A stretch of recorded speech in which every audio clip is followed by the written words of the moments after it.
हाँ जी, नमस्कार, राधे राधे, जय श्री कृष्णा। कैसे हैं सब लोग? बहुत बढ़िया, मज़े में, आनंद में।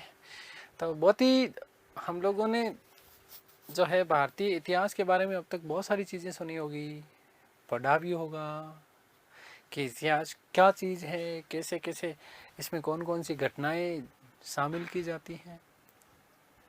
तो आज हम भारतीय इतिहास की बहुत बेसिक रूप से चर्चा करने वाले हैं कि इतिहास क्या चीज़ है। न केवल भारतीय इतिहास, वस्तुतः हम समूल रूप से, समग्र रूप से हम बात करने वाले हैं, हम चर्चा करने वाले हैं इतिहास की। इतिहास क्या चीज़ है, इतिहास कैसे बनता है, इतिहास में किन किन घटनाओं को हम लोग शामिल करते हैं। तो हम लोग बात करने वाले हैं इतिहास की। इतिहास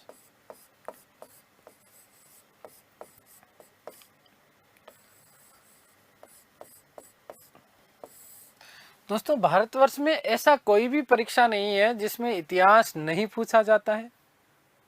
हाँ, वो बात अलग है कि जैसे जैसे परीक्षा का पैटर्न होता है उस अनुसार कहीं कहीं आपको बहुत आसान से प्रश्न पूछे जाते हैं, कहीं कहीं आपको बहुत ही कठिन से प्रश्न पूछे जाते हैं। और हमारे मन में कई बार जो है इतिहास को लेकर के बहुत सारी धारणाएं बनी हुई होती हैं, और ये बनी हुई होती है कि इतिहास यार गड़े हुए मुर्दे हैं, कौन उखाड़ेगा, ठीक है ना। इतिहास कभी समझ में नहीं आता। ज़्यादातर ये मानसिक अवधारणाएं होती है क्योंकि हमने मन में इन चीज़ों को बिठा रखा है। वस्तुतः ऐसा होता नहीं है। इतिहास से अच्छा विषय कुछ हो ही नहीं सकता। हमारा जन्म हुआ, हमारी जन्म से लेकर के मृत्यु पर्यंत जितनी भी घटनाएं हैं वो क्या इतिहास है। तो जन्म से लेकर के मृत्यु तक की जो घटनाएं हैं वो क्या बोरिंग कैसे हो सकती है। मानव जीवन, मानव सभ्यता का जिस प्रकार से विकास हुआ, किस प्रकार से इसने एक क्रमबद्ध श्रृंखला के स्वरूप में अपने वर्तमान भौतिक स्वरूप को प्राप्त किया, ये सारी की सारी चीजें हम लोग इनको क्रमिक रूप में देखते हैं। तो इतिहास, मुझे तो नहीं लगता कि कहीं भी हम ऐसा सोच सकते हैं, ऐसा मान सकते हैं कि इतिहास जो विषय है वो बड़ा बोरिंग सा, लेकिन ऐसी अवधारणाएं बना दी जाती हैं। खैर, इन अवधारणाओं को बदलने का समय आ गया है, और इसलिए बदलेंगे आप और मैं दोनों मिलकर के। हम बात करने वाले हैं, हम चर्चा करने वाले हैं इतिहास की। इतिहास क्या चीज है, इतिहास में किन किन घटनाओं को सम्मिलित किया जाता है, और क्या क्या चीजें जो है हमारे जीवन के लिए उपयोगी हैं इतिहास की, और कौन कौन सी चीजें परीक्षा की दृष्टिकोण से हमारे लिए सबसे ज्यादा महत्वपूर्ण है। ये इन समस्त बिंदुओं के ऊपर हम लोग अभी चर्चा करने वाले हैं। ध्यान से सुनिएगा। सीधे सीधे आज तक हम लोग ये पढ़ते आए हैं कि इतिहास जो है, इतिहास में हम लोगों ने आज तक जो पढ़ा है उसकी बात कर रहे हैं। सामान्यतः हम ये पढ़ते हैं कि अतीत की घटनाएं, किसी अतीत की घटनाएं। इतिहास का मतलब एक तरीके से हम क्या मानते हैं, अतीत की घटनाएं। तो अतीत मतलब जो बीत चुका, जो बीत चुका।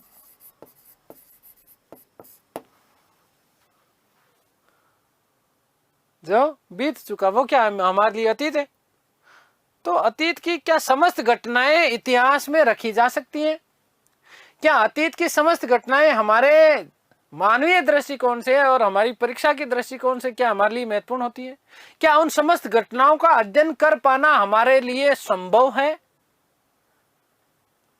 तो कहीं ना कहीं इसका एक ही उत्तर मिलता है कि नहीं, ऐसा तो संभव तो नहीं है कि समस्त जो है अतीत की जितनी भी घटनाएं।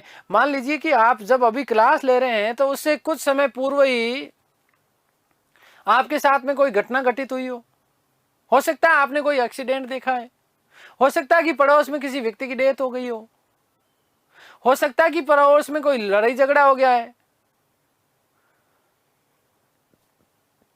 हो सकता है कि पड़ोस में किसी भैंस की चोरी हो गई हो। तो ये एक तरीके से ये है तो घटनाएं ना। और अब आप देखो 10 मिनट बाद में या 15 मिनट बाद में या एक दिन बाद में आप आराम से बैठ करके अभी घर पे क्लास ले रहे हैं,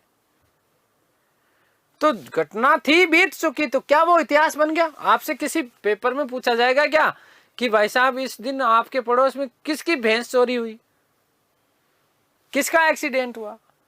क्या इन समस्त घटनाओं के बारे में जानकारी पूछी जाती है हमसे? नहीं।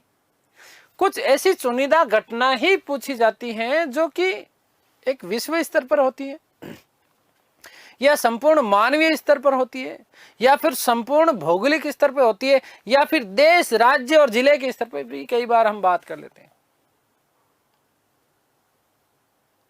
तो इसका मतलब कहीं ना कहीं अभी यदि हम बात करें तो आजकल का जो सबसे बड़ा चर्चा का विषय है वो कहीं ना कहीं कोरोना वायरस। क्या चीज? Corona virus. इस संपूर्ण कोरोना वायरस ने संपूर्ण विश्व को प्रभावित कर रखा है। तो इस संदर्भ में आपसे पूछा जा सकता है कि कोरोना वायरस की शुरुआत कहां से हुई? ये इतिहास की बात होगी हमारे लिए। कोरोना वायरस की शुरुआत कहां से मानी गई? चीन, वुहान से। आप लोगों को पता है।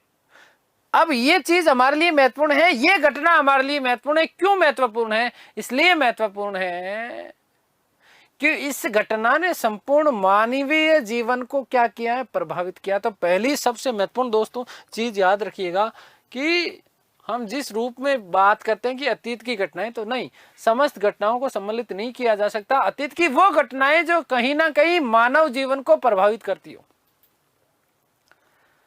और यहां पर तो मैं तो इस अतीत शब्द के भी पक्ष में नहीं हूं। कुछ ऐसी घटनाएं जो मानवीय जीवन को प्रभावित करती हो और साथ ही साथ भौगोलिक जीवन को प्रभावित करती हो, इन घटनाओं को हम इतिहास के रूप में देख सकते हैं। इतिहास में क्या चीज शामिल है? इतिहास में क्या? तो ऐसी घटनाएं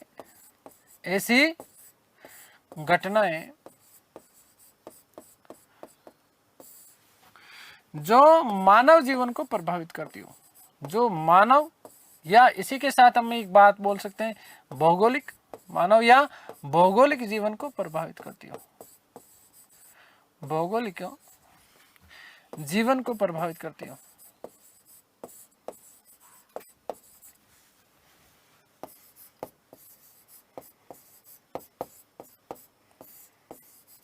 इन समस्त घटनाओं का अध्ययन हम लोग किस में करते हैं? इतिहास में। किस में करते हैं? इतिहास में भैया, क्योंकि यहाँ तो संसार में हर एक पल, हर एक क्षण कहीं ना कहीं कोई ना कोई घटना घटित हो रही होती है। तो क्या उन समस्त घटनाओं को इतिहास में रखा जा सकता है? क्या अध्ययन किया जा सकता है? असंभव है, कर ही नहीं सकते, संभव ही नहीं है। कुछ ऐसी घटनाएं जिनसे कोई ना कोई क्रांतिकारी परिवर्तन हुआ हो, कोई ना कोई क्रांतिकारी परिवर्तन हुआ हो। हम जैसे ही बात करते हैं मुगल साम्राज्य की स्थापना की, तो क्रांतिकारी परिवर्तन हुआ, क्योंकि बाबर आया, इब्राहिम लोदी को पराजित किया पानीपत के युद्ध में, और पानीपत के युद्ध में पराजित करने के बाद में भारत में एक नए साम्राज्य की स्थापना करी, मुगल साम्राज्य की। और इन मुगलों ने जो है भारत में 1526 से लेकर के, एक तरीके से हम बात करें 1857 तक शासन किया। तो लगभग 300 साल की बात कर सकते हैं ना हम, 250 से 300 साल का दौर, पूरा का पूरा एक परिवर्तन हुआ। सामाजिक जो चीजें थी वो बदली, प्रशासन का स्वरूप बदला, प्रशासन का स्वरूप बदला, केवल और केवल एक छोटे से क्षेत्र विशेष में नहीं, संपूर्ण देश के स्तर पर। तो ऐसी घटनाएं जो मानव या भौगोलिक जीवन को प्रभावित करते हो, भाई बड़ा कोई भूस्खलन हुआ, कोई ज्वालामुखी उद्गार हुआ, कहीं भूकंप आया, चीजें परिवर्तित होगी, भौगोलिक स्वरूप में बदलाव आया उसके।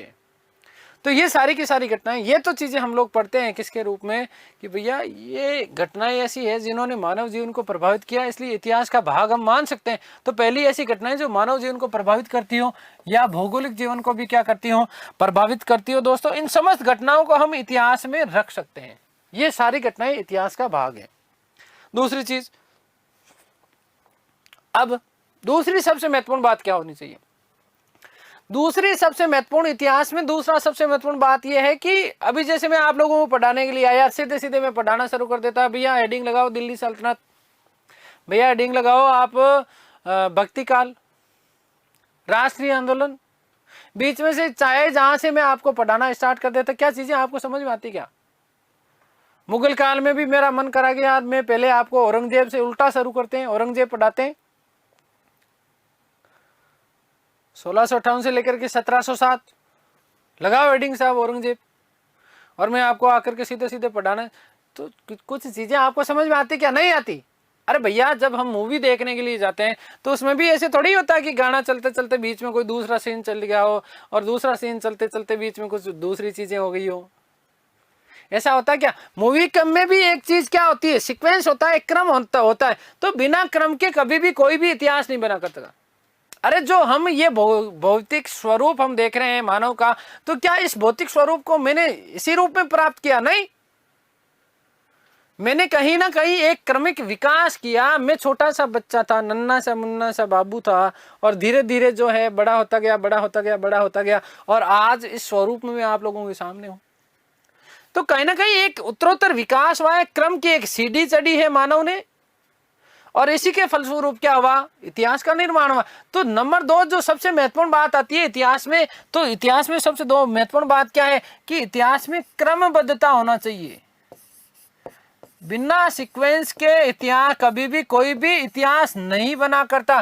तो पहली चीज हमने ध्यान से सुन लीजिएगा, ऐसी घटनाएं जो मानव जीवन या भौगोलिक जीवन को प्रभावित करते हैं उनको इतिहास में रखते हैं। और नंबर 2, इतिहास में क्या होना चाहिए? सीक्वेंस होना चाहिए, तिथिक्रम होना चाहिए, व्यवस्थित तिथिक्रम होना चाहिए,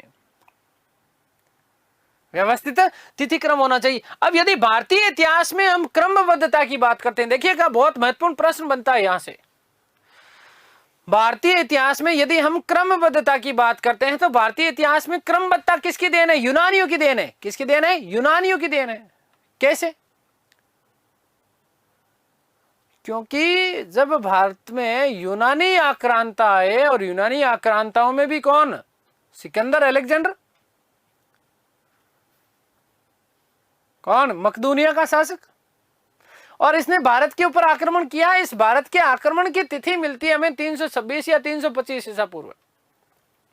326 या 325 ईसा पूर्व भारत में यूनानी आक्रमण की तिथि मिलती है। ये यूनानी आक्रमण की तिथि कहां पर मिलती है? यूनान के ग्रंथों में। इससे पूर्व यदि हम बात करें तो भारतीय इतिहास में थोड़ा सा क्रमबद्धता का जो है अभाव माना जाता है। हालांकि यदि हम बात करें बाद में कश्मीर के इतिहास की, तो कश्मीर के इतिहास में कलन की राजतरंगिणी, इस कलन की राजतरंगिणी में सबसे पहले भारतीय इतिहास को क्रमबद्ध लिखने का प्रयास किया गया था। तो इसलिए कलन की राजतरंगिणी भारतीय इतिहास का प्रथम ऐतिहासिक ग्रंथ माना जाता है। एक तो ये चीज दिमाग में रखना। इस कलन की राजतरंगिणी की हम लोग विशेष रूप से चर्चा करेंगे जब हम मौर्य काल की बात करेंगे तब, क्योंकि मौर्यकालीन जानकारी का स्रोत है कलन की राजतरंगिणी। अभी यहां पर हम केवल और केवल सीक्वेंस की, क्रमबद्धता की बात कर रहे हैं। तो भारतीय इतिहास को क्रमबद्धता की देन, भारतीय इतिहास को क्रमबद्धता की देन, भारतीय इतिहास को, भारतीय इतिहास को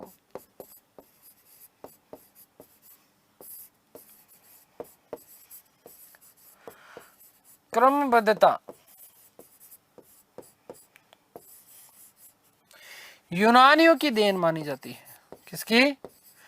यूनानियों की देन मानी जाती है।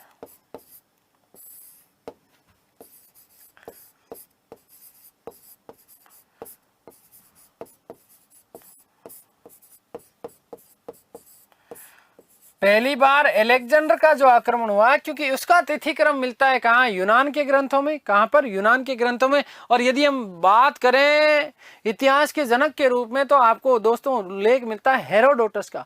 किसका? हेरोडोटस। और हेरोडोटस भी कहां के? यूनान के व्यक्ति। कहां के व्यक्ति थे? यूनान के व्यक्ति। भारतीय इतिहास का जनक कहा जाता है किसको? हेरोडोटस को, जिसने पुस्तक लिखी। कौन सा ग्रंथ लिखा? हिस्टोरिका। ग्रंथ कौन सा लिखा? हिस्टोरिका ग्रंथ लिखा। और इस हिस्टोरिका में भारतीय इतिहास के बारे में इसने बहुत सारी चीजें कही। अब यदि यथार्थ रूप में हम यहां पर चर्चा करें तो देखिए बहुत महत्वपूर्ण बात है, ध्यान से सुनिएगा। यदि हम यथार्थ रूप में बात करते हैं तो ऐसा उल्लेख मिलता है कि ये जो हेरोडोटस था, ये हेरोडोटस वस्तुतः कभी भारत आया ही नहीं। भारत आया ही नहीं। इसने तो केवल और केवल अनुश्रुतियों और किंवदंतियों के आधार पर, अनुश्रुतियों और किंवदंतियों के आधार पर भारतीय इतिहास को लिखने का प्रयत्न किया। क्योंकि यहां पर कंग्यूर और तंग्यूर के लेखक लामा तारानाथ, साथ ही साथ अलबरूनी, जो मध्यकालीन भारत में आया, वो कई चीजें बोलते हैं। अनेक विद्वान, अनेक इतिहासकार भारतीय इतिहास के संदर्भ में अनेक बातें बोलते हैं। क्या बोलते हैं साहब? वो कहते हैं कि भारतीय लोगों से जब उनके इतिहास के बारे में, उनके अतीत के बारे में बात की जाती है, ध्यान से सुनिएगा, भारतीय लोगों से जब उनके अतीत और इतिहास के बारे में बात की जाती है तो वो कपोल कल्पनाएं और कहानियां सुनाने लगते हैं। वो ये कहते हैं कि साहब हमारे तो प्राचीन काल में मेरे दादाजी का हाथ इतना लंबा इतना लंबा इतना लंबा इतना लंबा था कि नीचे खड़े खड़े बादल को हिला देते थे और बारिश करवा लेते थे।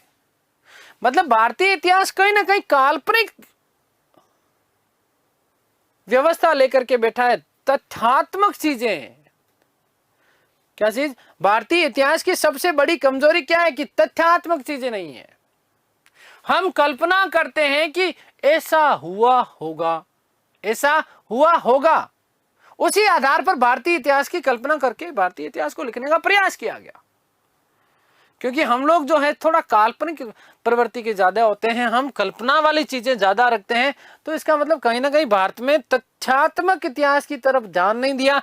यही सबसे बड़ा कारण है कि जो विदेशी यात्री थे या विदेशी जो इतिहासकार हुए, इन समस्त विदेशी इतिहासकारों और यात्रियों ने तथ्यात्मक जो है प्रस्तुतिकरण किया भारतीय इतिहास का। वहीं यदि हम भारतीय विद्वानों की बात करते हैं तो वो कपोल कल्पनाएं और कहानियों वाली बातें थोड़ी सी भारतीय इतिहास में ज्यादा सम्मिलित की गई है। तो यहां ध्यान रखना है कि भारतीय इतिहास को क्रमबद्धता किसकी देन मानी जाती है? यूनानियों की देन मानी जाती है। यहीं से, क्योंकि यूनान का आक्रमण के बाद में यूनानी तिथि मिलती है, इसी से थोड़ा भारतीय इतिहास को जो है व्यवस्थित करने का कार्य किया गया। बात समझ में आ गई? क्लियर है? नंबर 3 हम लोग इसी में बात कर लेते हैं। नंबर 3 क्या है कि क्या होना चाहिए? साक्ष्य होना चाहिए। बिना साक्ष्य का अपि इतिहास न कथ्यते। बिना किसी साक्ष्य के, बिना किसी एविडेंस के, बिना किसी प्रूफ के कभी भी हम किसी भी चीज को इतिहास मान सकते हैं क्या? संभव ही नहीं है। यस और नो? भाई हमारे पास में यदि साक्ष्य ही नहीं है, हमारे पास में यदि साक्ष्य नहीं है, मैं यदि किसी बात को बिना प्रूफ, बिना तथ्य के आधार पर प्रस्तुत करूं तो क्या आप मानेंगे? कदापि नहीं मानेंगे। मुझे तो नहीं लगता ऐसा संभव है। मैं जो चीजें आप लोगों को पढ़ा रहा हूं, जो चीजें मैं आपको अध्ययन करवाने का प्रयत्न कर रहा हूं, उसका कहीं ना कहीं तो सोर्स तो होगा। मैंने कहीं से प्रामाणिक पुस्तकों से, प्रामाणिक ग्रंथों से अध्ययन किया और उसी आधार पर मैं आपको चीजें बता रहा हूं। मैं मेरे मन और मन की कपोल कल्पनाएं और काल्पनिक कहानियां थोड़ी बता सकता हूं। यहां पर कोई ना कोई साक्ष्य, कल को मैंने कोई चीज लिखी तो आप पूछ लेंगे गुरुजी बताओ इसको, ये आपने कहां से पढ़ाया? तो मुझे आपको बिल्कुल प्रूफ देना पड़ेगा, भैया ये रहा प्रामाणिक पुस्तक माना जाता है भारतीय इतिहासकार, इसमें ये चीज लिखी हुई मिलती है, इसलिए मैंने आपको ऐसा पढ़ाया। तो बिना साक्ष्य के कभी भी कोई भी इतिहास नहीं बना करता। ये बात सबसे महत्वपूर्ण है। अब यहां पर हम बात कर लेते हैं कि साक्ष्य क्या है। साक्ष्य क्या है? तो साक्ष्यों का मतलब जो इतिहास के बारे में जानकारी देते हो, जो इतिहास के बारे में जानकारी प्रदान करें। इतिहास के बारे में जानकारी प्रदान करें, जानकारी प्रदान करे कि ये इस प्रकार से जो है, और तथ्यात्मक जानकारी दे, वास्तविक जानकारी दे। ये सारी की सारी चीजें हैं क्या है? जो है इतिहास के साक्ष्य हैं, स्रोत हैं। ये क्या है? स्रोत हैं। तो हमने बात की कि इतिहास में क्या क्या चीजें होती है, किन किन घटनाओं को सम्मिलित किया जाता है, इतिहास में क्या क्या शामिल किया जाता है, किन घटनाओं से मिलकर के इतिहास बनता है। हमने बात की क्या, या किन किन घटनाओं के, किन किन घटनाओं को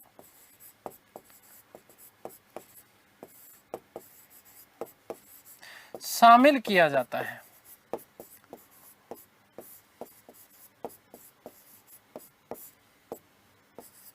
तो ध्यान से सुनिएगा, किन किन चीजों को सम्मिलित किया जाता है, या किन किन जो है चीजें हम लिख दें, थिंग्स, वस्तु है ना, चीज,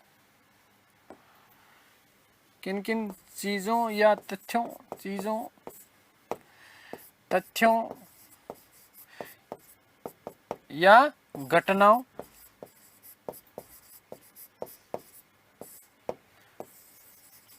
ठीक है ना, घटनाओं को सम्मिलित किया जाता है। तो ये विशेष रूप से ध्यान रखना कि ऐसी घटनाएं जो मानव जीवन को प्रभावित करती हो, ऐसी घटनाएं जो भौगोलिक जीवन को प्रभावित करती हो, ऐसी घटनाएं जिसमें सीक्वेंस हो, क्रमबद्धता हो, क्या हो, सीक्वेंस या क्रमबद्धता हो, और ऐसी घटनाएं जिनके साक्ष्य मौजूद हो, जिनके क्या हो, साक्ष्य मौजूद हो। इन समस्त घटनाओं का जब हम अध्ययन करते हैं तो हमारे लिए एक व्यवस्थित रूप से आता है क्या, इतिहास निकल करके आता है। इसी आधार पर हम जो है इतिहास को प्रामाणिक मानते हैं और इसी आधार पर हम इतिहास का क्या करते हैं, अध्ययन करते हैं। अब दोस्तों यहाँ पर एक बड़ा महत्वपूर्ण प्रश्न बनता है कि हमने बात की अभी अभी साक्ष्य की, मैंने आपको कहा कि बिना साक्ष्य के कभी भी कोई भी इतिहास नहीं बना करता, बिना साक्ष्य के कभी भी कोई भी इतिहास नहीं बना करता। तो अब यहां पर आप लोगों के दिमाग में आ रहा होगा कि गुरुजी ये साक्ष्य क्या चीज है, ये साक्ष्य क्या चीज है, साक्ष्य होता क्या है वस्तुतः, यस और नो। तो ध्यान से सुनिएगा, साक्ष्यों की यदि हम बात करते हैं तो भारतीय इतिहास में 3 प्रकार के साक्ष्य माने जाते हैं। कितने प्रकार के साक्ष्य, ये भी आपका सीधा सीधा प्रश्न आता है कि साक्ष्य कितने प्रकार के हो सकते हैं, साक्ष्य कितने प्रकार के हो सकते हैं। तो साक्ष्यों के 3 प्रकार माने गए हैं। कितने प्रकार माने गए हैं, 3 प्रकार माने गए। कौन कौन से बताओ जल्दी से, आप लोगों को तो बिल्कुल पता ही होगा कि 3 प्रकार के साक्ष्य कौन कौन से हैं। 3 प्रकार के साक्ष्य कौन कौन से साक्ष्य हैं जिसके बारे में हम बात करते हैं और उनको हम प्रामाणिक मानते हैं। तो ध्यान से सुनिएगा, 3 प्रकार के साक्ष्यों की यदि हम लोग चर्चा करें तो पहला जो हमारा साक्ष्य है वो साक्ष्य कहलाता है हमारा पुरातात्विक साक्ष्य।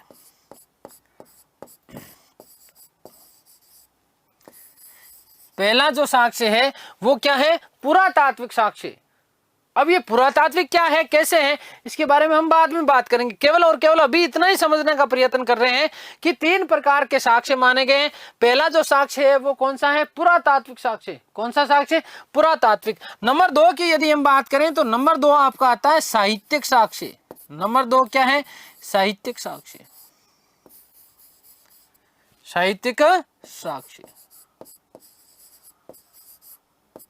और नंबर 3 दोस्तों ध्यान से सुनिएगा, नंबर 3 हम बोलते हैं कि विदेशी विवरण। हालांकि एक तरीके से देखें तो विदेशी विवरण भी जो है ग्रंथों के रूप में ही है, साहित्य के रूप में माना जा सकता है, लेकिन इसको अलग और बिल्कुल अलग कैटेगरी में ही हम पढ़ते हैं, क्योंकि विदेशी लोगों के ग्रंथ अलग हैं हमसे। हमारे यहाँ साहित्यिक साक्ष्यों में हम हमारे भारतीय साहित्यों की बात करेंगे, हम हमारे भारतीय साहित्यों की बात करेंगे, ठीक है ना। तो एक तो पुरातात्विक, दूसरा साहित्यिक और तीसरा विदेशी विवरण। ये 3 चीजें हैं, ये 3 साक्ष्य हैं जो हमें हमारे इतिहास के बारे में बताने के लिए पर्याप्त हैं। हमारा इतिहास कैसा था, किस प्रकार का था, ये सारी की सारी जानकारियां, ये सारी की सारी जानकारियां हमें कहां से मिलती है, हमारे साक्ष्य से मिलते हैं। कौन कौन से, पुरातात्विक साक्ष्य हो गया है, दूसरा कौन सा हो गया आपका साहित्यिक साक्ष्य होगा, नंबर 3 क्या है, विदेशी विवरण। क्या चीजें हैं, कैसे हैं, इनके बारे में थोड़ी सी हम लोग चर्चा कर लेते हैं। नंबर 1 बात कर लेते हैं हम पुरातात्विक साक्ष्य।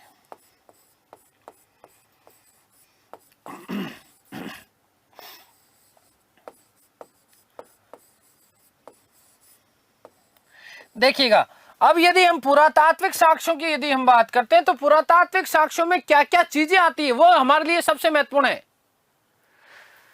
पुरातात्विक साक्ष्य में क्या क्या चीजें आती है उस चीज को हमें समझना है पुरातत्व से। मतलब या तो कहीं ना कहीं खुदाई से मिला हो, पुरातत्व खुदाई से मिला हो, खुदाई से मिली हुई चीजें, सारी जितनी भी चीजें हैं खुदाई से जो हमें प्राप्त हुई है, चाहे कोई मूर्ति हुई है, चाहे कोई मृदभांड हुआ है, ठीक है ना, ये सारी की सारी चीजें क्या है, पुरातात्विक साक्ष्य है। कोई नीचे से खुदाई करी तो पूरा का पूरा महल मिल गया, पूरा राजमहल मिल गया, कोई नगर विन्यास मिल गया, तो पुरातात्विक।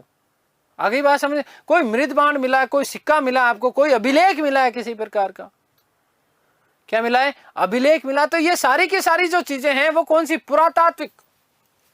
कैसे साक्ष्य कहलाते हैं, ये पुरातात्विक साक्ष्य कहलाते हैं। और पुरातात्विक साक्ष्य में क्या क्या चीजें आ सकती है, हम सबसे पहली बात करते हैं और पहला ही हमारी चीज दिमाग में आता है क्या, कि पुरातात्विक साक्ष्यों में पहली चीज आती है साहब अभिलेख।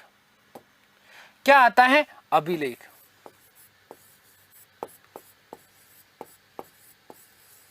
पहली बात।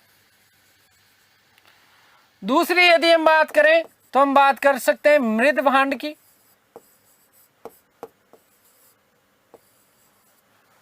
हम बात कर सकते हैं भित्ति चित्रों की। किसकी बात कर सकते हैं? भित्ति चित्रों की। हम बात कर सकते हैं प्राचीन, हमने चलो खुदाई करी और खुदाई में हमें प्राचीन कंकाल मिल गए, किसी जानवर के मिल गए या किसी मानव के मिल गए, तो ये भी हमारा क्या है, एक तरीके से पुरातात्विक साक्ष्य है ना। हम बात कर लेते हैं मूर्तियों की। हम बात कर लेते हैं किसकी? देखो मृदभांड हो गए, भित्ति चित्र हो गए, प्राचीन मूर्तियां हो गई है, प्राचीन मूर्तियां आ गई है, ठीक है ना। और हम बात कर लेते हैं शैल चित्रों की। किसकी?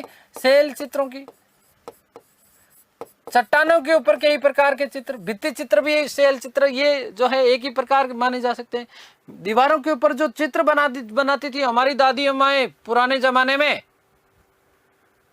आगे बात समझ में। तो ये इस प्रकार की जितने भी चीजें ये पुरातात्विक साक्ष्य हैं।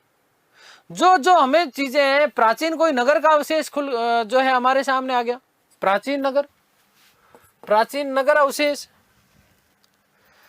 प्राचीन नगर अवशेष मिल गया हमें कोई खुदाई में, प्राचीन नगर के अवशेष, नगर अवशेष मिले। जैसे हम सिंधु घाटी सभ्यता की बात करेंगे तो ये सारी की सारी जो चीजें हैं वो क्या है? पुरातात्विक स्रोत ही तो है भाई। हमें जो नगर मिले, जो हमें मृद भांड मिले अलग अलग तरीके के, लाल मिले, काले मिले, गेरुआ मिले, है ना, घूसर चित्रित मृद भांड मिले, तो ये सारी की सारी चीजें, ठीक है ना।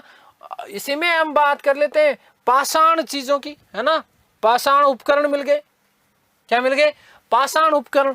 पाषाण उपकरण का मतलब आप समझते हो ना, पत्थर से बने हुए कुछ उपकरण मिल गए, पाषाण उपकरण मिल गए। पाषाण मूर्तियां मिल गई, पाषाण उपकरण मिल गए, है ना।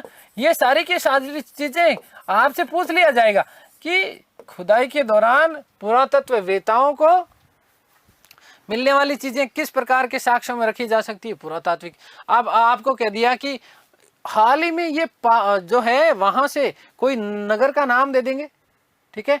जैसे अभी जयपुर से मिले थे हाल ही में, ठीक है, तो जयपुर की बात आ गई। या फिर हमने जो है अभी राम मंदिर का निर्माण का कार्य बड़े जोरों शोरों से चल रहा है, तो उसके दौरान, उस खुदाई के दौरान कई प्रकार के पाषाण उपकरण मिले हैं, खंबे मिले हैं, कई मंदिर के साक्ष्य मिले हैं, हवन जो है वेदिकाएं मिली है, ठीक है ना। तो आपको दे देगा कि ये इस प्रकार के साक्ष्य मिले, ये किस प्रकार के साक्ष्यों में माना जाता है ना। तो ध्यान से सुनना कि ये साक्ष्य क्या है, सारे के सारे पाषाण उपकरण हो, चाहे प्राचीन नगर के अवशेष हो, चाहे शैल चित्र हो, चाहे मूर्तियां हो, चाहे भित्ति चित्र हो, चाहे मृद भांड हो, ये सारी की सारी जो चीजें हैं ये किस में आता है? पुरातात्विक साक्ष्यों का प्रकार है। किसका प्रकार है? पुरातात्विक साक्ष्यों में। अब इसी में हमने एक बात कर ली अभिलेखों की।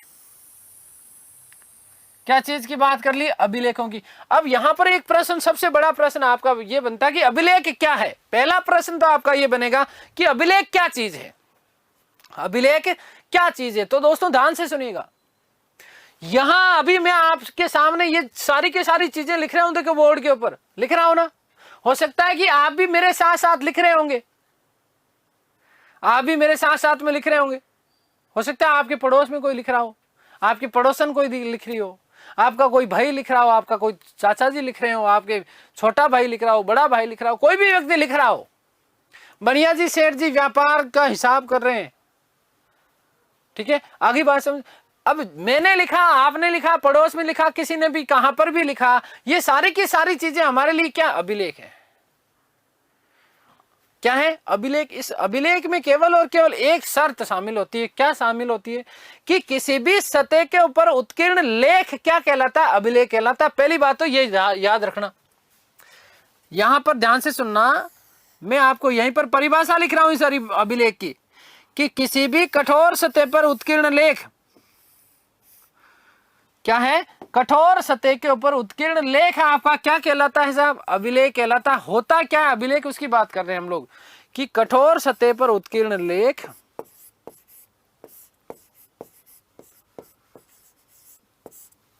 कठोर सतह पर उत्कीर्ण लेख, उत्कीर्ण लेख क्या कहलाता है, अभिलेख कहलाता है। क्या कहलाता है, अभिलेख।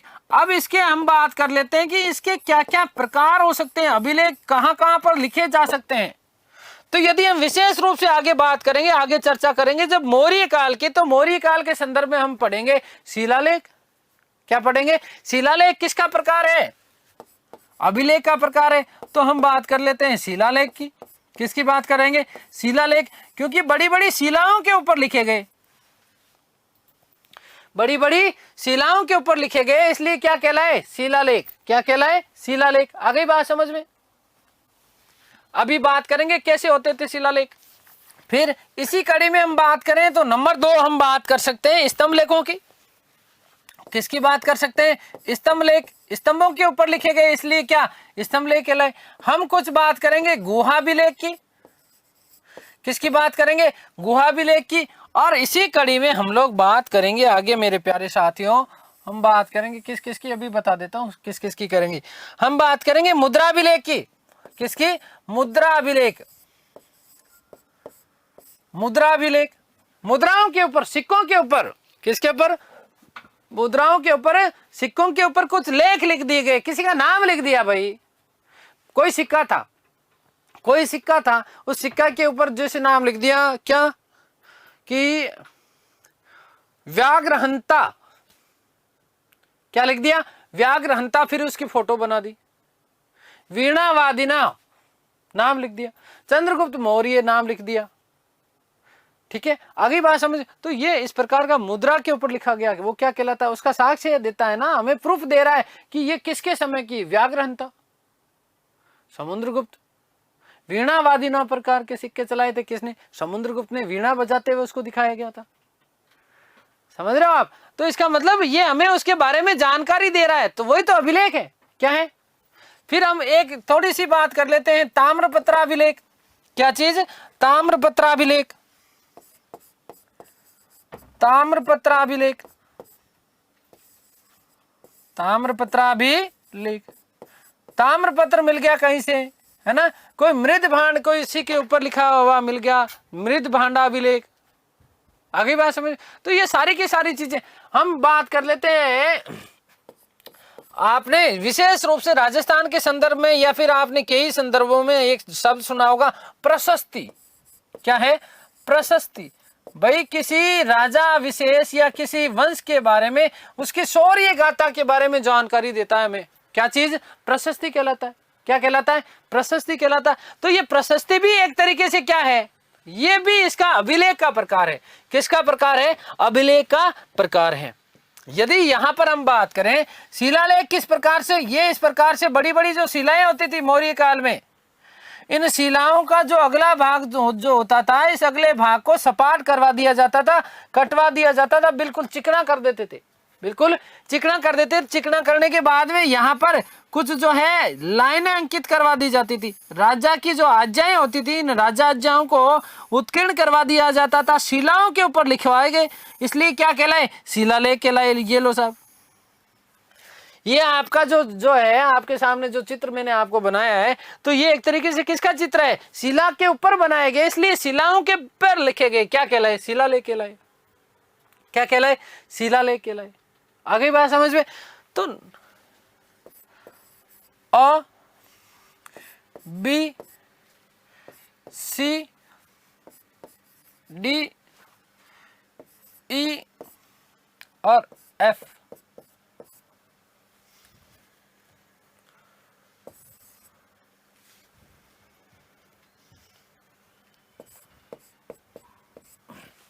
आगे बात समझ में। ये इसके प्रकार है। ये आपके सामने मैंने डायग्राम बना दिया एक तरीके से, है ना। बड़ी बड़ी शिलाओं का भाग जो अगला हिस्सा था, ये इस शिलाओं के भाग को सपाट करवा दिया गया, और सपाट करवाने के बाद में इसके ऊपर कुछ राजा की आज्ञाओं को उत्कीर्ण करवा दिया गया, इसलिए क्या कहलाए, शिलालेख। जन कल्याण से संबंधित होती थी, या जो भी चीजें थी, जब विशेष रूप से हम बात करेंगे शिलालेख लगाने या स्तंभ लेख लगाने की जो परंपरा भारतीय इतिहास में मानी जाती है, विशेष रूप से विशुद्ध रूप से वो मानी जाती है मौर्य काल में। कौन से काल में? मौर्य काल में। तो तब इनको बहुत वृहद व्यापक रूप में पढ़ने वाले। ये भी शिलालेख भी दो प्रकार के होते थे, वृहद होते थे और लघु होते थे, ठीक है ना। कितने स्थानों से मिले हैं, क्या क्या मिले हैं, कैसे कैसे मिले हैं, हम बात करेंगे आगे, ठीक है ना, जब मौर्य काल की बात करेंगे तब। अभी आपको केवल इतना समझना है कि शिलालेख होते क्या है। तो इस तरीके से शिलाओं के ऊपर लिखे गए, इसलिए ये क्या कहलाए? शिलालेख। फिर यदि हम बात करें नंबर 2 स्तंभ लेख, तो ये इस प्रकार के स्तंभ, ये इस प्रकार के स्तंभ, ये लो साहब, बिल्कुल यूं इस प्रकार से सपाट, ऊपर वाला ये जो भाग होता है ये गोलाकार भाग, और यहां पर ये पूरी की पूरी या इस प्रकार का हिस्सा मिलता है, ठीक है ना। और यहां किसी ना किसी पशु का अंकन मिलता है, किसी ना किसी क्या है? पशु का अंकन मिलता है। ये ऊपर वाला भाग कई जगह आपको गोलाकार मिलेगा, कई जगह इस प्रकार का भाग मिलता है। और यहाँ देखिए ऊपर वाला जो भाग है, इन स्तंभों का ऊपर वाला भाग, इस ऊपर वाले भाग के ऊपर यहाँ पर एक किसी ना किसी पशु का अंकन मिलता है। किसका अंकन मिलता है? पशु का अंकन मिलता है। कोई ना कोई पशु का अंकन कर दिया जाता था मौर्य काल में। विशेष रूप से ऊपर वाला जो भाग होता है इसका क्या कहलाता है? फलक कहलाता है। क्या कहलाता है? फलक कहलाता है।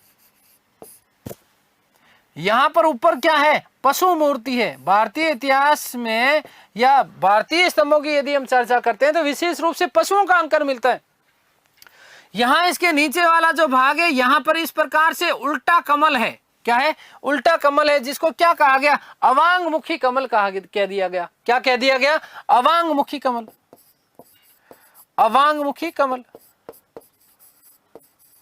ये पूछे जाते हैं, ये सीधे सीधे क्या चीज है? ये अवांगमुखी कमल है। ये पूरा का पूरा जो भाग है, ये वाला भाग क्या कहलाता है? लाट कहलाता है या यष्टि कहलाता है? लाट या यष्टि कहलाता है। आगे बात समझ में। ये जो इसका यहाँ पर पूरा ये एक ही पत्थर से बना हुआ था, एकाश्मक पत्थरों का से निर्माण करवाया गया इसका। मौर्य काल में हम बात करेंगे इसकी। एकाश्मक पत्थर, एकाश्मक पत्थर का मतलब क्या है? कि पूरा के पूरा एक ही पत्थर का प्रयोग किया गया, बिना किसी जोड़ तोड़ के, बिना किसी जोड़ तोड़ के।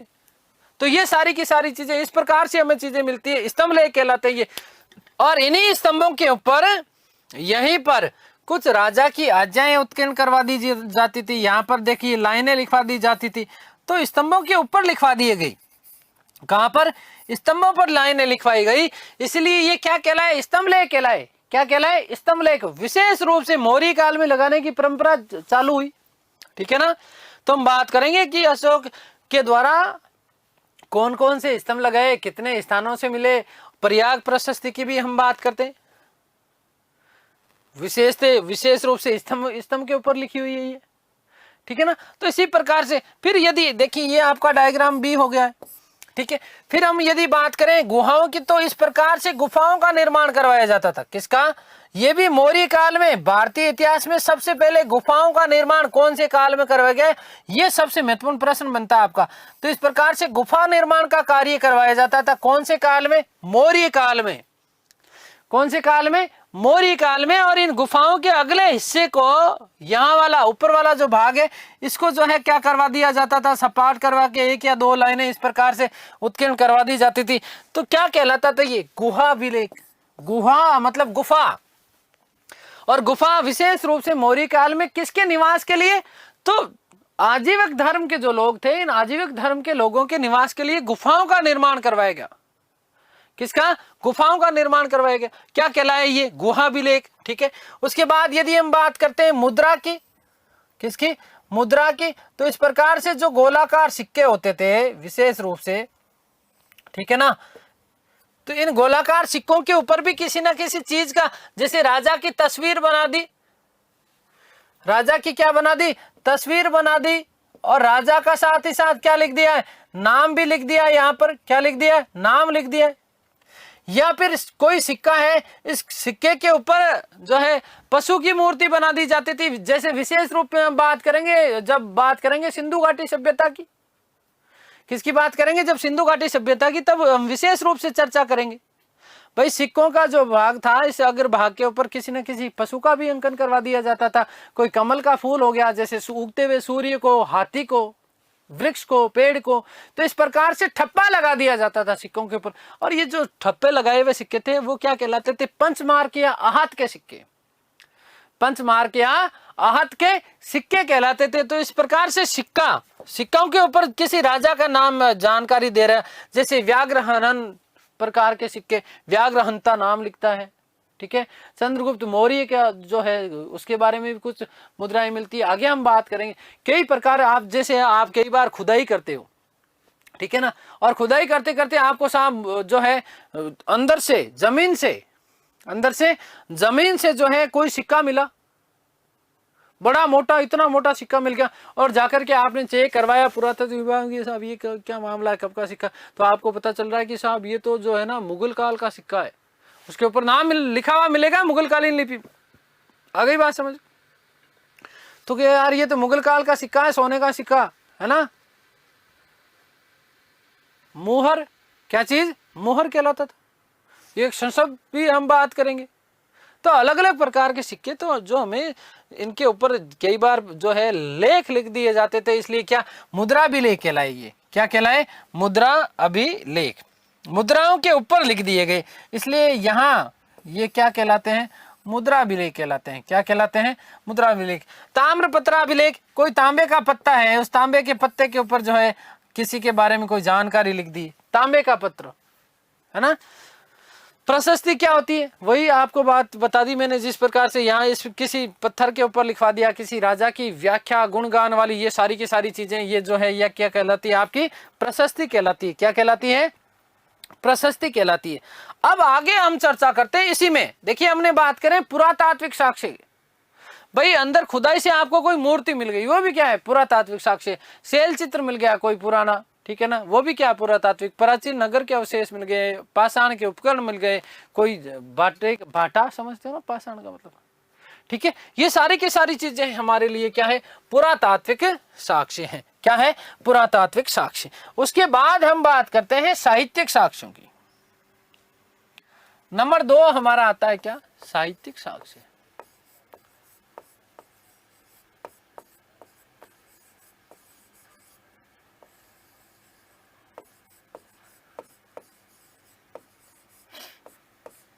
तो इन साहित्यिक साक्ष्यों को दोस्तों ध्यान से सुनिएगा।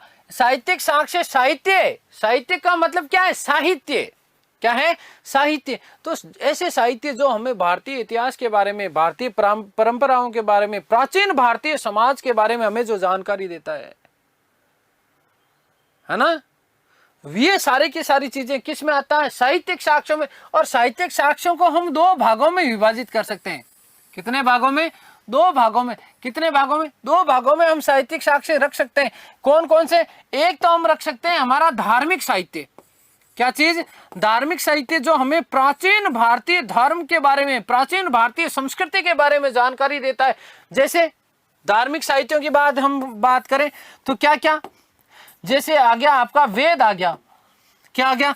वेद है, ठीक है, पुराण है, महाभारत है, श्रीमद् भगवत गीता का भाग है ये, है ना, महाभारत 9वें पर्व में, ठीक है, गीता, भगवत गीता। हम बात कर लेते हैं कुरान की, है ना, हम बात कर लेते हैं रामायण की। किसकी? रामायण आ गया हमारा।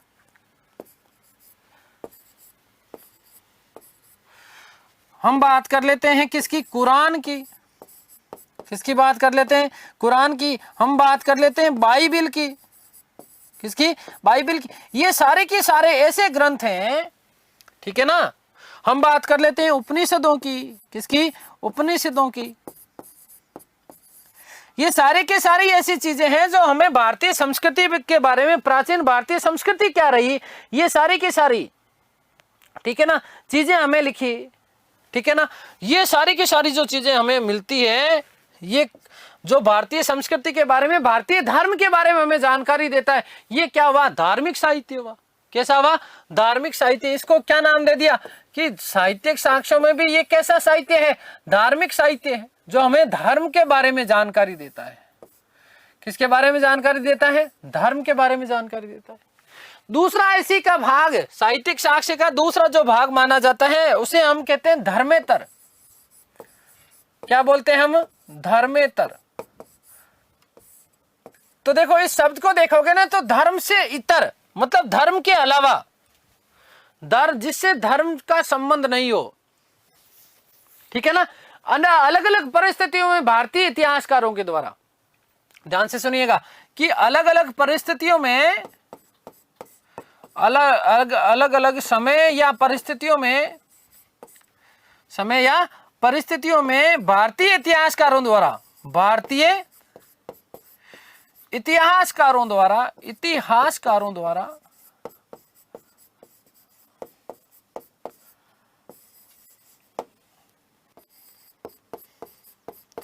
भारतीय संस्कृति,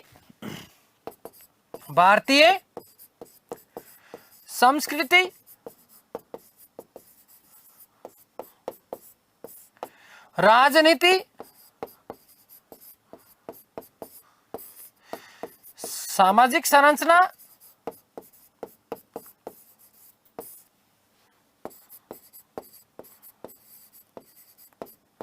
इत्यादि पर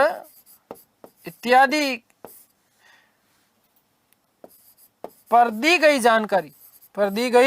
जानकारी हमें पता ही नहीं है ना, ठीक है ना भाई। भारतीय संस्कृति में क्या क्या चीज है, किस प्रकार के मेले होते हैं, किस प्रकार के त्योहार होते हैं, क्या क्या चीजें हैं, भारतीय समाज में राजनीति कैसी रही होगी, किस प्रकार का सामाजिक स्तर रहा होगा, समाज कैसे होते थे, पितृसत्तात्मक या मातृसत्तात्मक, क्या क्या इसकी अवधारणाएं रहती थी।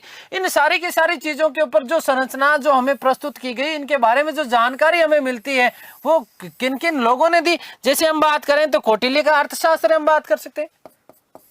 कौटिल्य का अर्थशास्त्र हमें जानकारी मिलती है, ठीक है। किसके बारे में?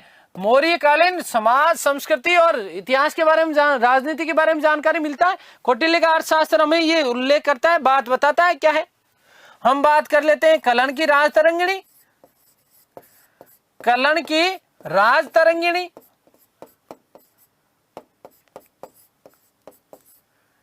ठीक है। इसके अलावा भी कई भारतीय इतिहासकार जिन्होंने भारतीय समाज के ऊपर, भारतीय इतिहास के बारे में हमें जानकारी प्रदान करने का प्रयत्न किया, वो सारी की सारी चीजें कौन सी है? जैसे डॉक्टर दशरथ शर्मा भारत के एक विशेष इतिहासकार हुए जिन्होंने भारत का इतिहास लिखा, पुस्तक लिखी, अलग अलग पार्ट लिखे उसके। हम बात कर लेते हैं डीपी अग्रवाल की। डीपी अग्रवाल भारत का इतिहास नामक पुस्तक लिखी इसने। इसी के साथ में रोमिला थापर, इन्होंने भी भारतीय इतिहास के संदर्भ में कई पुस्तकें लिखी। रोमिला थापर, ठीक है। अशोक मेहता ने, एस एन सेन की पुस्तक लिखी। एस एन सेन ने पुस्तक लिखी ना, क्या कौन सी लिखी? 1857 रिवोल्यूशन ऑफ 1857, 1857 की क्रांति के बारे में जानकारी कहां से मिलती है हमें? भाई एस एन सेन की पुस्तक से मिलती है। वीर सावरकर की the first independence war of India, भारतीय लोगों का प्रथम स्वतंत्रता संग्राम, वीर सावरकर। हमें उसमें जो है इनकी जानकारी थोड़ी देता है, धर्म की जानकारी थोड़ी देता है, भारतीय इतिहास के बारे में प्रकाश डालता है, भारतीय इतिहास की जानकारी देता है। तो ये धर्म से इतर जो विषम परिस्थितियों में अलग अलग समय में अलग अलग लोगों के द्वारा हमें जानकारियां दी गई, हमारे भारतीय इतिहास के बारे में, भारतीय स्रोत के बारे में, क्या क्या चीजें हमारी भारतीय समाज का अंग रही होंगी, ये सारी की सारी जानकारियां जहां से हमें मिली, ये सारी की सारी चीजें, इसको हमने साहित्य में जिस रूप में पाया, तो ये सारी की सारी जो चीजें हैं वो क्या है? धर्मेतर है, धर्म से इतर। तो धर्मेतर, इसी संदर्भ में हम कालिदास के कई ग्रंथ हैं, है ना। कालिदास ने भी जो है कई सारे ग्रंथ लिखे। ठीक है। तो बहुत सारी लोगों की हम लोग बात कर सकते हैं जिन्होंने भारतीय समाज, भारतीय संस्कृति के अंगों का बहुत ही सुंदर रूप से, व्यापक रूप से इन्होंने वर्णन किया, भारतीय इतिहास के बारे में जानकारी दी। ठीक है। कई व्याकरण के ग्रंथ हैं, जैसे रचनानुवाद कौमुदी की बात कर लो, ठीक है ना। कालिदास ने बहुत सारे ग्रंथ लिखे, मालविका अग्निमित्रम लिखा, अभिज्ञान शाकुंतलम लिखा, ठीक है। बहुत सारे अलग, कुमार संभवम लिखा, रघुवंशम लिखा, ठीक है। तो बहुत सारी चीजें, बहुत सारे ग्रंथ, ये जो लोग हैं इन्होंने हमें भारतीय समाज के बारे में, तत्कालीन समाज के बारे में जानकारियां दी। तो ये क्या है, धर्मेतर है। तीसरी चीज हमने इसमें बात कर लेते हैं, विदेशी विवरण। क्या चीज, विदेशी विवरण। विदेशी विवरण, विदेशी विवरण का मतलब क्या, ऐसे लोग जो विदेश से भारत में आए, ऐसे लोग जो विदेश से भारत में आए, विदेश से भारत में आने के बाद में उन्होंने भारतीय समाज, संस्कृति और धर्म सारी चीजें एक साथ लिख दी उन्होंने। जो हमें भारतीय समाज, संस्कृति और धर्म के बारे में, राजनीति के बारे में सारी की सारी जानकारी उन्होंने अपने एक ही किसी न किसी ग्रंथ के माध्यम से लिख दिया। आगे बात समझ में। तो ये सारी की सारी चीजें विदेशी यात्रियों के द्वारा या इतिहासकारों के द्वारा जो लिखे गए ग्रंथ, ठीक है ना। जैसे हम बात करें विदेशी इतिहासकारों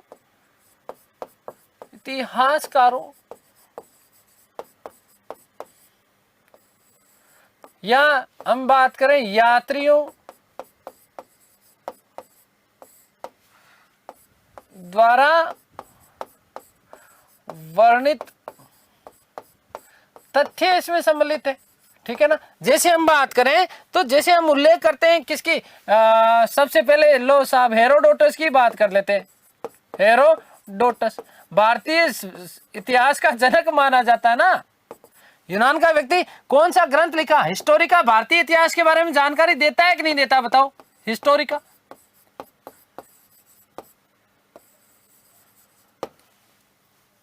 आगे बात समझ में। हम बात कर ले मेगस्थनीज की, किसकी बात कर ले, मेगस्थनीज। और मेगस्थनीज ने जो है ग्रंथ लिखा है, मेगस्थनीज के ग्रंथ का नाम क्या था, इंडिका।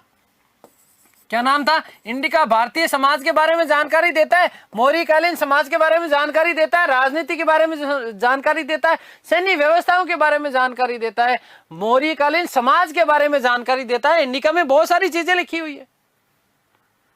जैसे मेगस्थनीज साहब ने जो है भारतीय समाज को 7 जातियों में विभाजित कर दिया संपूर्ण। ये कहता है कि संपूर्ण जो भारत था, जो समाज था, वो पूरा का पूरा भारतीय समाज 7 जातियों में विभाजित था। इसने कहा कि भारत में अकाल नहीं पड़ते थे, भारतीय लोगों को लिखने का ज्ञान नहीं था, भारतीय लोग डायनोसियस और हेराक्लीज की पूजा करते थे। बहुत सारी भ्रामक बातें लिखी इन्होंने। पाटलिपुत्र का वर्णन किया, पोलीब्रोथा के नाम से ये इसका वर्णन करता है। ये प्रश्न कई बार पूछा जा चुका।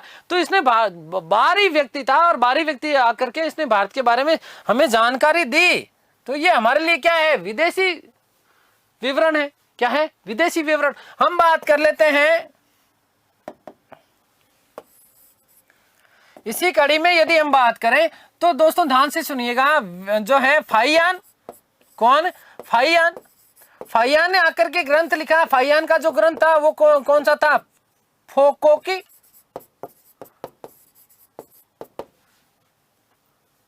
क्या था, फोकोकी। किसके बारे में जानकारी, ये देखो इंडिका हमें किसके बारे में जानकारी देता है, मौर्य इतिहास के बारे में।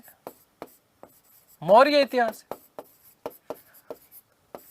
ये संपूर्ण भारत का इतिहास, भारत का इतिहास। फोकोकी हमें विशेष रूप से जो है आपको पता होना चाहिए कि चंद्रगुप्त द्वितीय के शासनकाल में आया था फाहियान, विक्रमादित्य के शासनकाल में। तो गुप्तकालीन व्यवस्था का उल्लेख हमें करता है। गुप्त काल में भारत आया था ये, तो गुप्तकालीन इतिहास के बारे में जानकारी देता है और भारतीय समाज के बारे में जानकारी देता है, बौद्ध धर्म के बारे में जानकारी देता है, गुप्त काल के बारे में जानकारी देता है। मैं गुप्तकालीन के बजाय मैं काल शब्द लिख दूं तो ठीक रहेगा आप लोगों के लिए। गुप्त काल के बारे में जानकारी देता है, बौद्ध धर्म के बारे में जानकारी देता है और भी बहुत सारी चीजों के बारे में जानकारी देता है। ये फोकोकी में जो है, ध्यान से सुनिएगा, मौर्य वंश के बारे में भी जानकारी देता है। मौर्य का ये जो है फाहियान कहता है कि चंद्रगुप्त मौर्य और अशोक के जो राजप्रासाद थे, इन राजप्रासादों को उसने अपनी आंखों से देखा, उसने अपनी आंखों से देता। तो ये सारी चीजें हमें जानकारियां मिलती है। फिर यदि हम बात करें किसकी, वेनसांग की, किसकी, वेनसांग। वेनसांग आपको पता हो तो वेनसांग जो है हर्ष के शासनकाल में भारत आया था। वेनसांग जो है किसके शासनकाल में आया था, हर्ष के शासनकाल में।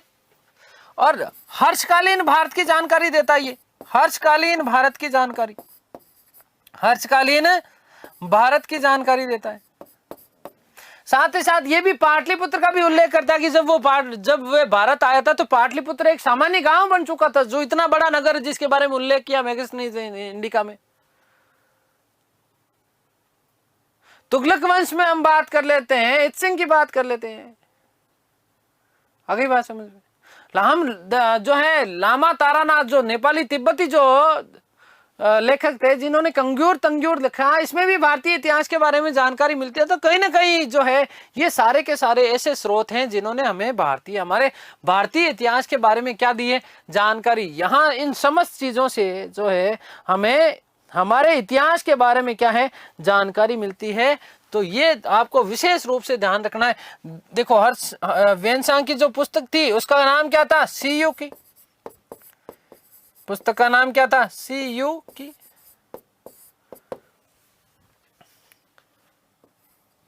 आगे बात समझ में। तो ये कहीं ना कहीं हमें जो है लामा तारानाथ है ना, कंग्यूर तंग्यूर, ये सारी की सारी चीजें हमें जानकारी देते हैं किसके बारे में, भारतीय इतिहास के बारे में। तो ये भारतीय इतिहास की जानकारी के लिए हमारे लिए महत्वपूर्ण स्रोत है।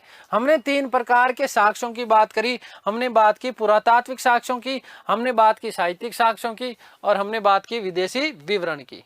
चलिए अब थोड़ा सा हम आगे बात कर लेते हैं अब थोड़ा सा इतिहास शब्द को पढ़ने का हम लोग प्रयास करते हैं कि इतिहास मूलतः कितने शब्दों के मेल से बना है। इतिहास, अब तक तो हमने ये जाना कि इतिहास में किन किन चीजों को सम्मिलित किया जाता है, इतिहास में किन किन चीजों को सम्मिलित किया जाता है। अब थोड़ा सा हम इतिहास के बारे में यदि बात करें तो दोस्तों ध्यान से सुनिएगा। इतिहास जो है, इस इतिहास शब्द में मूल रूप से 3 शब्द हैं, 3 शब्दों के मेल से बना है। 3 शब्द कौन से, इति, ह और आस। 3 शब्दों के मेल से बना है। कितने शब्दों के मेल से, 3 शब्दों के मेल से। ये शब्द कौन कौन से हैं, इति, ह और आस।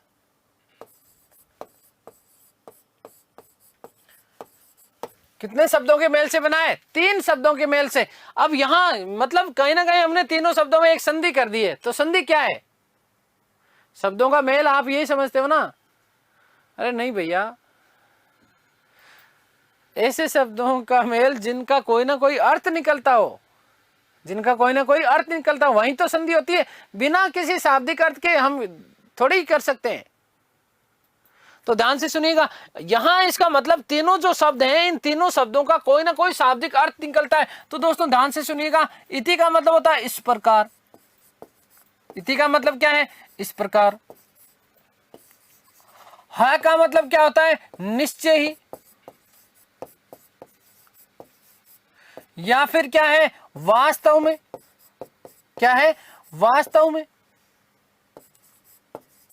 और आस का मतलब क्या होता है, किसी घटना का घटित होना, किसी घटना का घटित होना,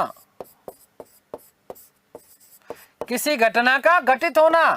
तो अब देखो एक साथ देखो, इनको देखें कि इस प्रकार, निश्चय ही या वास्तव में किसी घटना का घटित होना क्या कहलाता था, इतिहास कहलाता था। बात समझ में आ गई क्या, कि इस प्रकार, इति का मतलब क्या है, इस प्रकार, है का मतलब क्या है, निश्चय या वास्तव में, आज का मतलब क्या है, किसी घटना का घटित होना, इस प्रकार निश्चय ही या वास्तव में किसी घटना का घटित होना क्या कहलाता है, इतिहास कहलाता है। हमने अब तक यही तो पढ़ा है, क्या कहलाता है, ये इतिहास कहलाता है। और इसमें क्या क्या शामिल हो, तो इसमें क्या हो, जो मानव जीवन को प्रभावित करता हो, जो मानव जीवन को प्रभावित करे या भौगोलिक जीवन को प्रभावित करे, जिसमें क्या होनी चाहिए, क्रमबद्धता होनी चाहिए, क्या होनी चाहिए, क्रमबद्धता होनी चाहिए, और जिसके क्या मौजूद होने चाहिए, साक्ष्य, जिसके साक्ष्य। आगे बात समझ में। तो ये समस्त घटनाएं इतिहास की, हम लोग यदि परिभाषा की यदि हम बात करते हैं तो एक तरीके से फिर वही चीजें आ गई ना, कि मानव के जीवन के प्रारंभिक समय से लेकर के अंतिम समय तक जो कुछ कर्मबद्ध रूप से घटित हुआ, जो कुछ कर्मबद्ध से रूप से घटित हुआ, जिसने मानव जीवन को प्रभावित किया, जिसमें सीक्वेंस था और जिसके हमें साक्ष्य मौजूद मिलते हैं, ये सारी की सारी जो चीजें हैं, ये हमारे लिए क्या है दोस्तों, इतिहास है। ये हमारे लिए क्या है, इतिहास है। तो इतिहास को समझना, इतिहास अभी हमने केवल और केवल, देखिए मैंने केवल आप लोगों को इतना समझाने का प्रयत्न किया कि इतिहास में क्या क्या चीजें होती है, इतिहास किन चीजों से मिलकर के बनता है,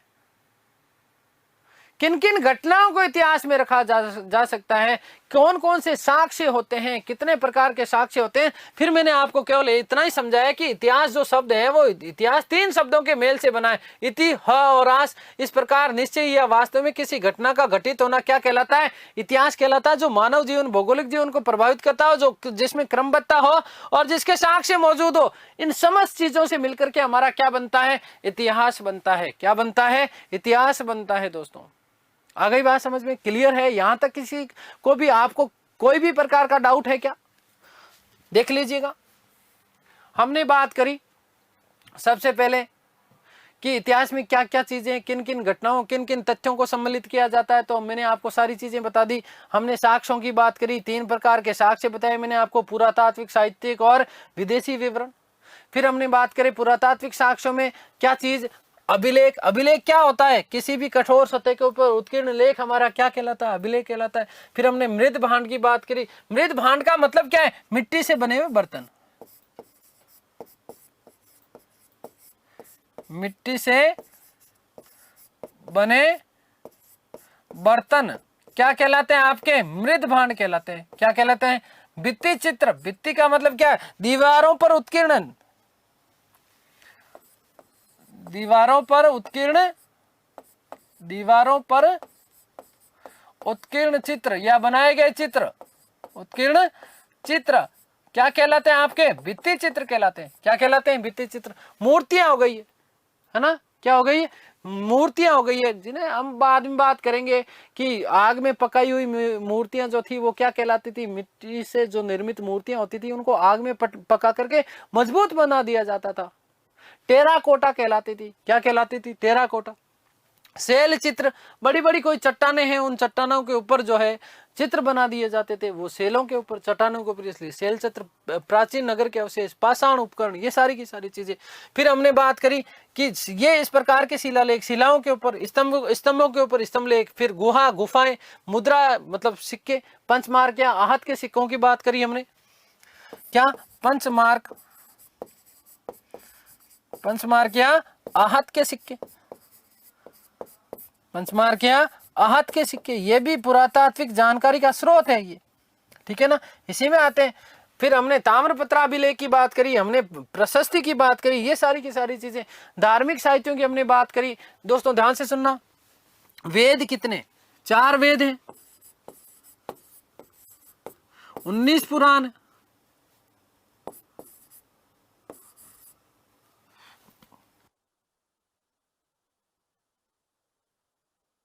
4 वेद, 18 पुराण, 18 पुराण, ठीक है।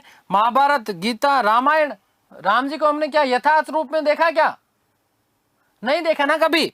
कुरान की बात करो, बाइबल की बात करो, अपने ये सारी की सारी हमें कहीं ना कहीं भारतीय इतिहास के बारे में क्या देता है, हमें जानकारी देता है, ठीक है। धर्मेतर जो अलग अलग समय में अलग अलग परिस्थितियों में लोगों के द्वारा लिखे गए, जैसे कौटिल्य का अर्थशास्त्र है, कलन की राजतरंगी, डॉक्टर दशरथ शर्मा ने भारत का इतिहास, डॉक्टर डीपी अग्रवाल ने, रोमिला थापर ने भारत के इतिहास के बारे में बात करी, जो है एसएन सेन 1857 की क्रांति, कालिदास ने रघुवंश लिखा, जैसे कि क्या लिखा, रघुवंश लिखा है ना, कुमार संभवम लिखा, क्या लिखा, कुमार संभवम, मालविका अग्निमित्रम, मृच्छकटिका, आगे बहुत सारी हम बातें करेंगे। जो है कालिदास ने अनेक ग्रंथों की रचना की, कुल 7 लिच्छवी दोहितर की भी बात करेंगे हम लोग, ठीक है ना, धर्मेतर, ये सारी चीजें। फिर हमने विशेष लास्ट में बात की विदेशी विवरण, कौन कौन से व्यक्ति कौन कौन से शासन काल में आए। सबसे पहले हम बात करें मेगसनीज मौर्य काल में आया, फहियान गुप्त काल में आया, ये जो है वर्धन काल में आया, वर्धन वंश के समय आया, ठीक है। इतिहास किन किन चीज़ों से, किन किन कितने शब्दों के मेल से बनता है, क्या क्या चीज़ें इसमें हैं, तो ये सारी बात आज हमने की है, बहुत बेसिक बात। अगली कक्षा में हम इतिहास का वर्गीकरण करेंगे, कितने भागों में क्या क्या चीज़ें, किस प्रकार से मानव का विकास हुआ, किस किन कर्मिक सीढ़ियों से वो उत्तरोत्तर आगे बढ़ता गया, तो ये सारी की सारी बातें करेंगे हम हमारी अगली कक्षा में।